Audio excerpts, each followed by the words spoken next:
A question I'm asked more often than how does your camera take such great photos is what do you take with you on your outdoor shoots? And in YouTube language, I guess that means what's in your camera bag. So let's take a look.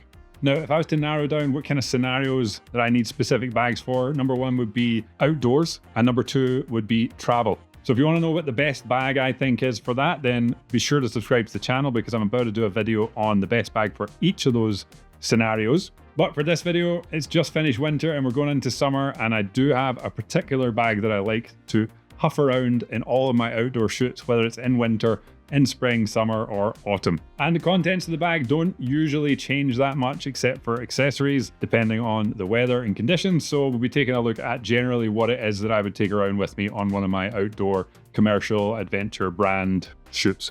But this angle here is not going to cut it, so we got to move.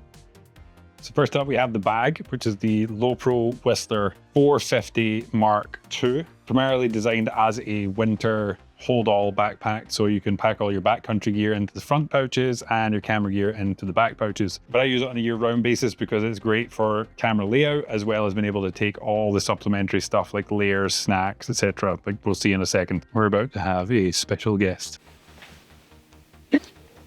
All right, let's begin. Exterior of the bag. This is the front pouch here. It would unzip, and in the winter, I would usually have skins, poles, my backcountry beacon, as well as a pole for search and rescue if we were going out of bounds.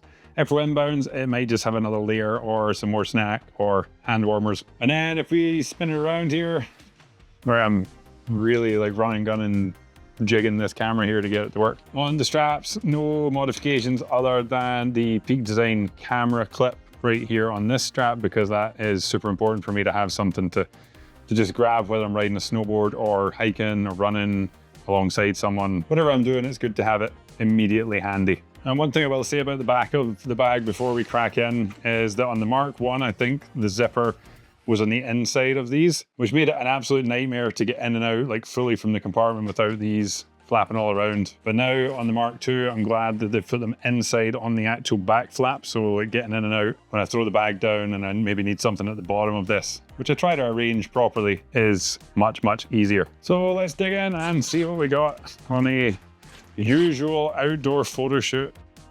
On first inspection, you might think that the placement of the camera in the top slot there is a bit janky, but in my experience, it's easier to get it out if it's facing across the top, like across here, rather than like facing down, because I got to open the pouch less to get access to it this way. And if it's in snowy conditions like blizzard or rainy conditions in the summer, having it super easily accessible like this saves me a lot of effort later drying out the bag and trying to get rid of the snow or rain that got in. All right, I spent way too long trying to figure out an angle for this in this tiny space. I thought we had it over there, we don't, but we got it here. All right, so let's start at the obvious. I got a camera at the very top. It's lost its lens cap. This is the Sony a7 IV, a great hybrid camera. I do a lot of shooting photo and video in the same session, so for me this is great. I would normally have this camera right here that I'm using as a backup. It's the Sony a7S III. Attached to this one is a 24-70, a great all-purpose lens for sport and outdoors, even some landscape. And if you haven't seen my video on the best lenses for sport, I'll put it up in the top here. At this stage, I have the Peak Design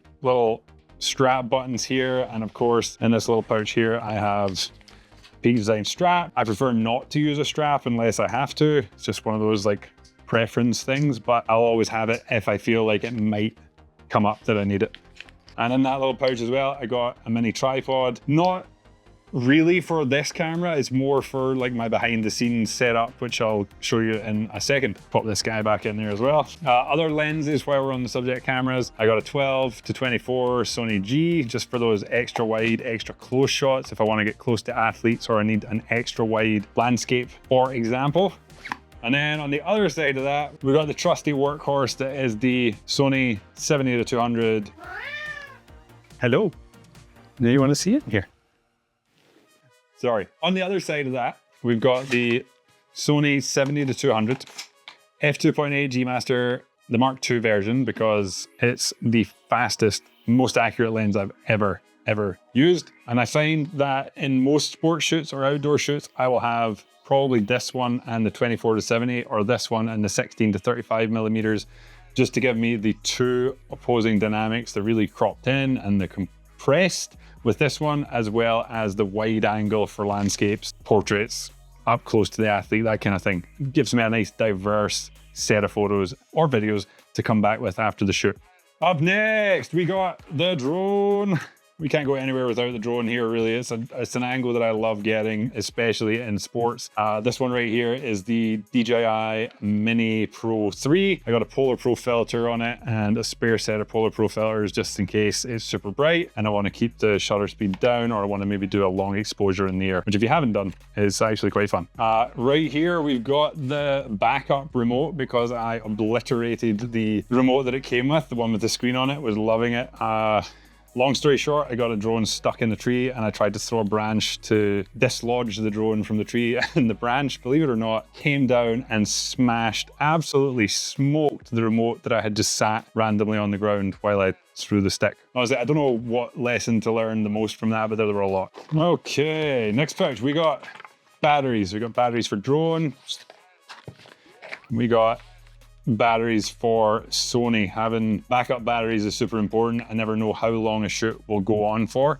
In winter, I don't have these in the backpack. I actually have these in my inner layers, my pockets of my mid layer, just so that they stay warm, because the cold weather, it can get to -30 before we call a shoot. And if it's at that temperature, the batteries don't last long if they're in the bag. In that pouch as well, we got the Polar Pro goodies, the 2 to 5 stop Peter McKinnon Signature Edition ND filter, an absolute staple for me in terms of video, as well as some long exposure photography. It's just a really easy, like, one and done sort of thing.